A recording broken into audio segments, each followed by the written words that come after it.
Assalamualaikum warahmatullahi wabarakatuh. Halo semua, kembali lagi di channel Raider Manhwa. Kali ini Mimin akan melanjutkan sebuah komik yang bercerita tentang bangkitnya jiwa pedang legendaris terkuat. Buat kalian yang baru saja mampir di channel ini, Mimin sangat berterima kasih karena kalian sudah meramaikan kolom komentar dengan kata-kata yang positif. Berkat kalian semua, Mimin akan selalu bersemangat untuk mengembangkan channel ini. Dan apabila kalian masih bingung dengan alur ceritanya, kalian bisa cek deskripsi atau langsung saja menuju playlist yang ada di halaman channel ini untuk memulainya dari part 1. Tanpa basa-basi lebih jauh, mari kita masuk di part 27. Cerita dimulai. Terlihat pertarungan antara kelompok Wonwi dan juga pasukan musuh yang baru saja datang menyergap mereka tidak bisa dihindarkan. Wonwi pun mencoba untuk menghindari serangan tombak yang tertuju kepadanya. Akan tetapi meski ia berhasil menghindari serangan itu, ternyata tanpa mereka duga tombak itu telah tertancap pada pundak Wonwon yang berdiri tepat di belakang Wonwi. Namun saking kuatnya energi yang disalurkan kepada tombak itu, sampai-sampai mereka bertiga telah terlempar jauh ke belakang. Melihat kekuatan lemparan tombak itu, Wonwi berpikir satu lemparan tombak saja mampu membuat komandan Wonwon dan juga kapten lainnya langsung tidak berdaya. Siapa dia sebenarnya? Dia mampu mengalahkan beberapa seniman bela diri kelas 1 hanya dengan satu tombak.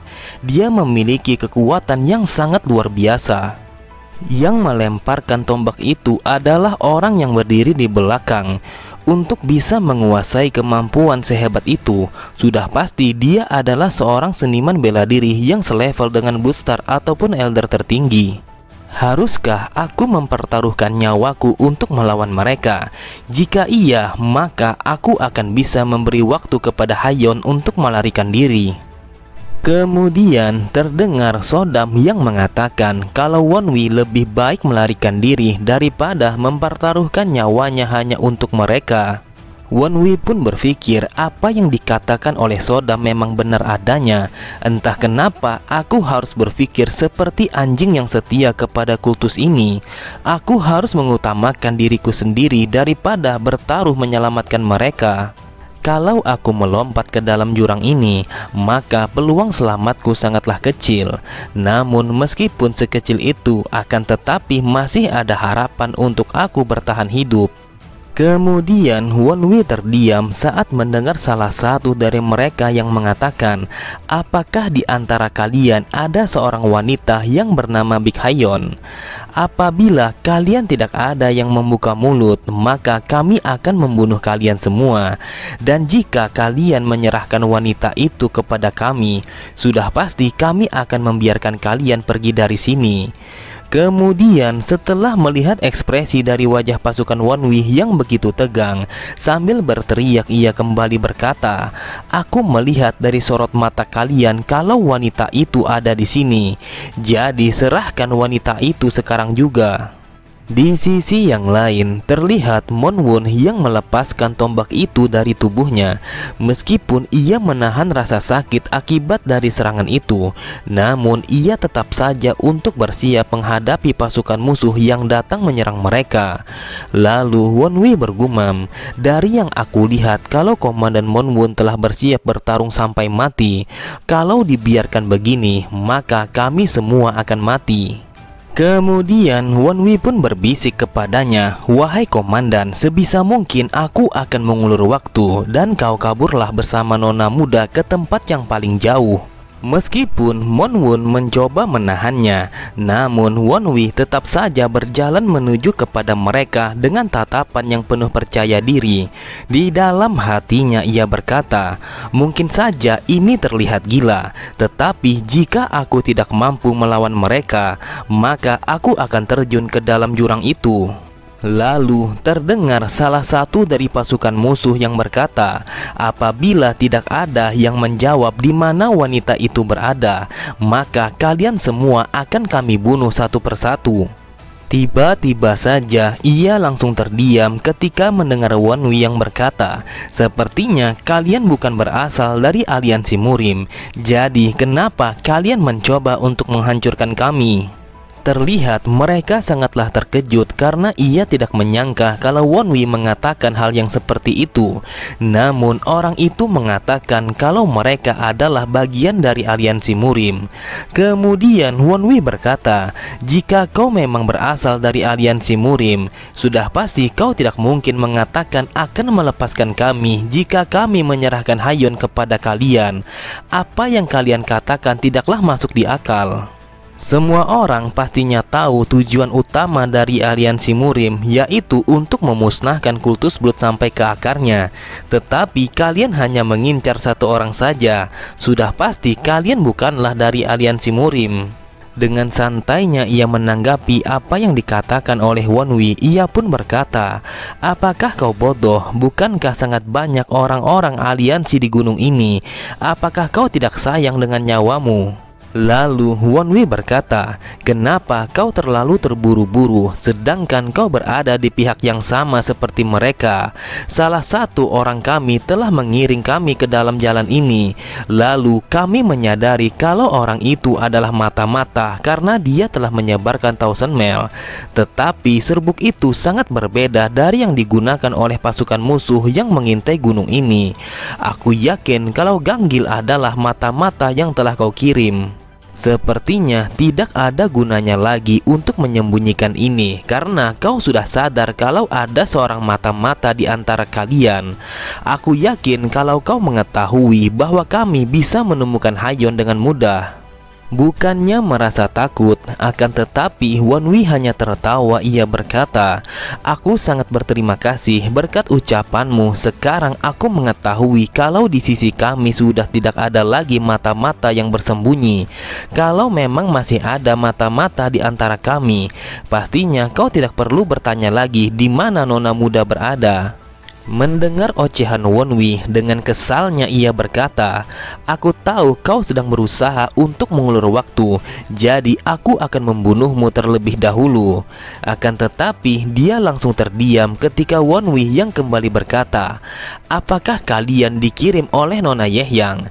Ataukah orang lain yang bekerja kepadanya lalu meminta kalian untuk melakukan ini?"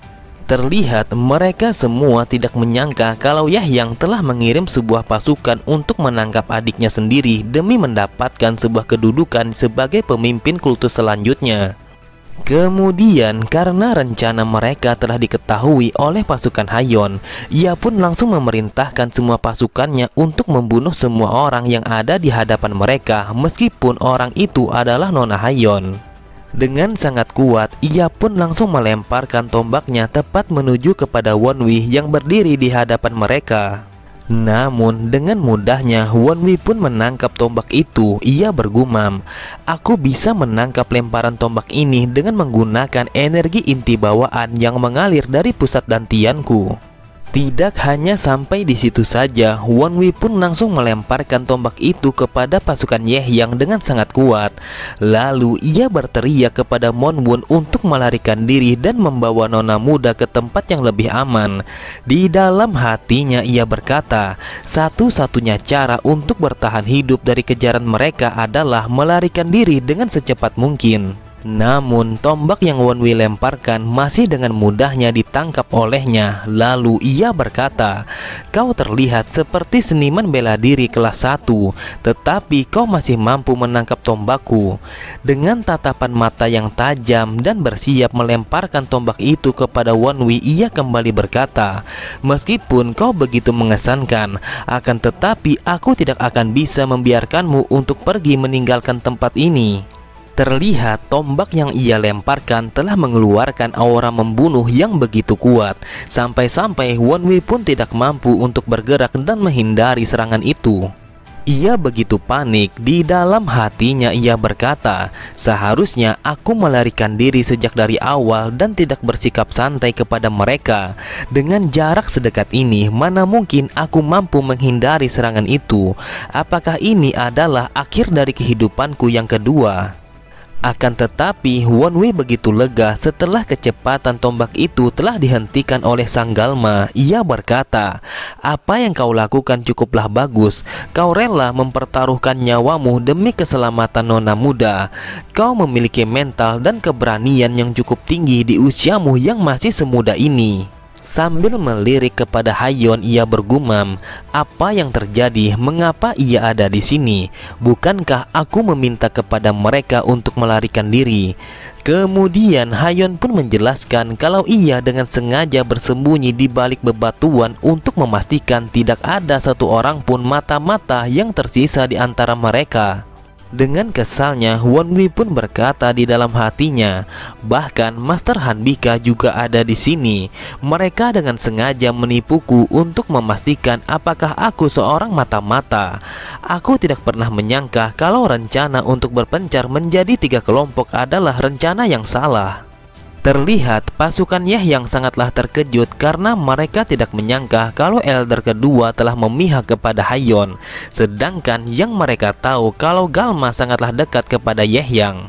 Lalu ia pun memerintahkan kepada pasukannya untuk mundur dari misi yang mereka kerjakan, karena ia menyadari kemungkinan untuk menang sangatlah kecil apabila di sisi Hayon ada seorang elder kedua dan juga Bloodster ke-6. Namun mereka semua kembali terdiam ketika sang Evil yang berkata tepat di belakang mereka, "Kalian pikir kalian bisa kabur begitu saja setelah mencoba untuk menyerang dan melukai nona muda?" Kemudian setelah mengatakan itu, ia pun langsung melompat dari atas tebing yang tinggi itu dengan menggunakan kinggongnya. Terlihat mereka semua sangat terkejut ketika sang Evil telah berdiri di hadapan mereka. Sambil memegang sebuah kepala yang terputus dengan tatapan mata yang tajam, ia berkata, "Apakah kau pikir kau bisa mengulur waktu hanya dengan seseorang yang seperti ini? Asal kau tahu, aku tidak membutuhkan waktu yang lama untuk membunuh orang sepertinya." Setelah mengatakan itu, sang Evil langsung menggunakan kekuatan Golden Body-nya untuk bersiap menghajar mereka. Benar saja, terlihat semua pasukan yang sangatlah panik karena mereka tahu bagaimana ganasnya sang Evil apabila ia menggunakan Golden Body ketika ia sedang bertarung. Sambil tertawa terbahak-bahak, sang Evil berkata, "Kalau kalian ingin melewatiku, maka bersiaplah untuk kehilangan kepala kalian." Terlihat salah satu dari mereka mencoba untuk menyerang sang Evil dengan menggunakan pedangnya. Akan tetapi ia begitu terkejut ketika melihat sang Evil yang menangkap pedangnya hanya menggunakan tangan kosong. Kemudian di saat keseimbangan tubuhnya mulai menghilang, dengan mudahnya sang Evil langsung menarik kakinya. Dan tidak hanya sampai di situ saja, seketika itu juga ia langsung menghempaskannya ke atas tanah sehingga membuatnya langsung mati di tempat itu. Setelah melemparkan orang itu, sang Evil berkata, "Aku kira dia memiliki kekuatan yang hebat karena dia telah menyerangku lebih dulu. Akan tetapi ia sangat lemah sekali dan itu sungguh mengecewakan." Di sisi yang lain, setelah melihat keganasan sang Evil, Wonwee bergumam, meski rekan mereka telah mati, namun tidak ada satu orang pun yang berniat untuk maju melawannya.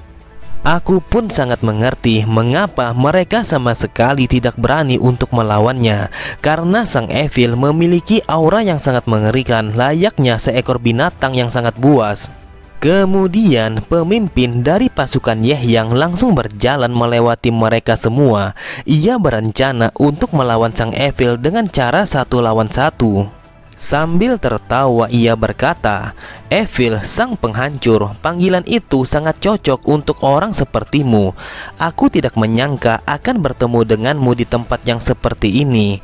Tetapi aku sama sekali tidak pernah menyukai jika ada seseorang yang membandingkanku dengan dirimu."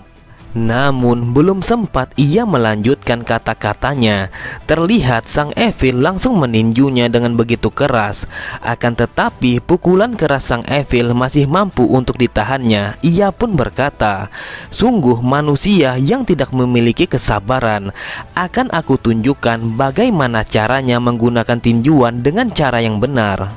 Terlihat mereka pun telah bersiap dengan tinjuan mereka masing-masing.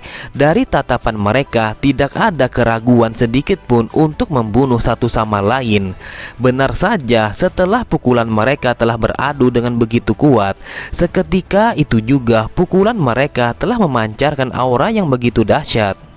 Kemudian ia pun mengganti kuda-kuda serangannya. Ia berkata, "Kau memang lebih kuat dariku, tetapi ada sebuah batasan seberapa banyak kau mampu menambah kekuatan fisikmu."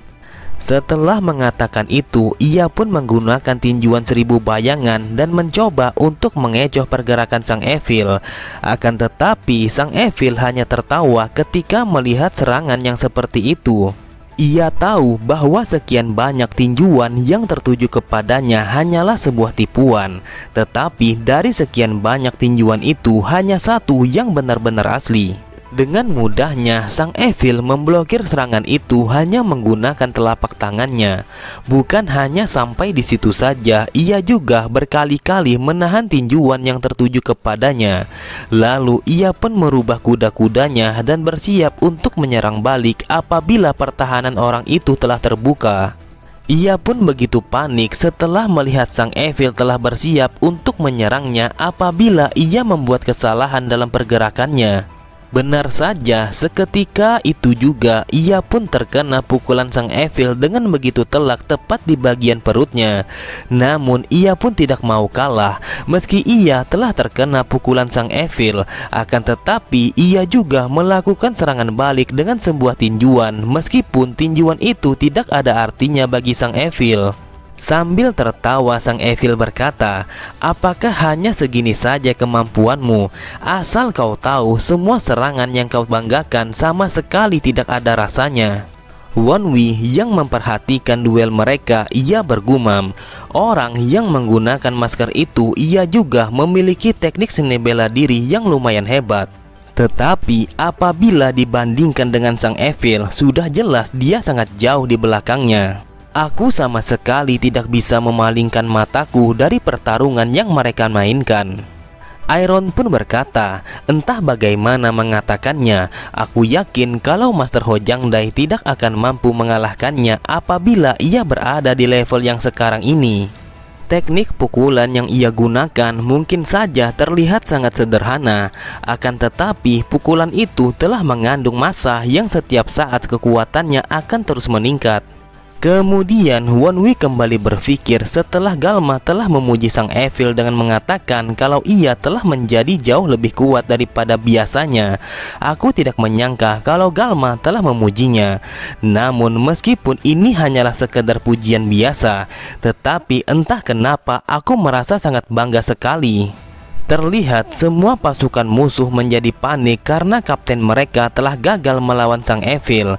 Melihat kepanikan dan keputusasaan mereka, Hayon hanya tersenyum. Ia bergumam, "Yang aku lihat mereka telah menjadi panik dan aku akan mempengaruhi mereka semua." Lalu dengan nada yang lantang ia berkata, "Jika memang benar kalau kakakku yang telah mengirim kalian, sudah pasti kalian adalah bagian dari kami. Apabila kalian menyerah sekarang juga dan memberikan informasi siapa yang telah mengirim mereka, maka aku akan memastikan kalau nyawa kalian akan terselamatkan." Di dalam hatinya Wonwi berkata, dalam situasi yang seperti ini dia telah menyarankan mereka untuk menyerah. Ternyata dia adalah orang yang sangat pintar. Aku yakin kalau dialah orang yang sudah mengatur jebakan ini. Dia menciptakan sebuah jebakan untuk menipu, bahkan meskipun itu adalah rekannya sendiri. Dia mengetahui kalau Yahyang telah merencanakan semua ini. Jadi untuk mengatasi orang itu, ia pun melakukannya lebih dulu. Di sisi yang lain, Sodam berkata, wanita itu terlihat seperti seseorang yang tidak akan memainkan permainan yang menggunakan sebuah pikiran. Lalu Wonwi berkata, "Aku sangat yakin kalau ada seseorang yang berdiri di belakangnya dan telah merencanakan semua ini. Akan masuk akal apabila orang itu bukan berasal dari keturunan langsung sang pemimpin." Mendengar penjelasan Wonwi, Sodam kembali berkata, "Kau lumayan hebat karena mampu menyadari semua itu meskipun dengan menggunakan petunjuk yang ada." Namun ia begitu kesal ketika Wonwi yang berkata semua orang pasti menyadari apabila situasinya menjadi seperti ini. Kemudian Hayeon kembali berkata dengan nada yang tinggi. Ia mengatakan, ini adalah peringatan yang terakhir. Apabila kalian tidak ingin ada yang menyerah, maka takdir yang menunggu kalian adalah sebuah kematian. Oke semua, cukup sampai di sini dulu pembahasan alur cerita kita. Sampai jumpa di video selanjutnya. Wassalamualaikum warahmatullahi wabarakatuh.